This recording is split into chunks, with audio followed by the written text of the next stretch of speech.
front of me is Motorola Razr 60 Ultra, and today I would like to show you how you can turn on and use keyboard Clipboard.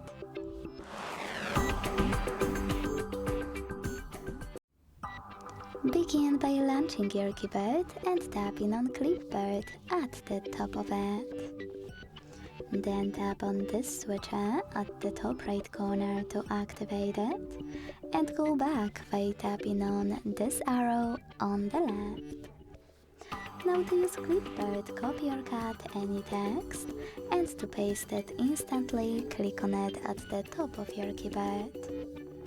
To paste it later on, but within an hour, click on Clipboard, tap on your text here,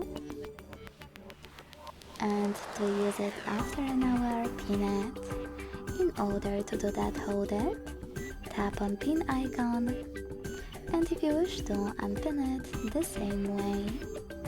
To delete it, you can swipe it to the right, or hold it and tap on pin icon. Read all of those helpful instructions over here, and if you wish to disable Clipboard completely, use the same switcher as before. Thanks so much for watching. If you enjoyed this video, leave a like, comment and subscribe. Bye!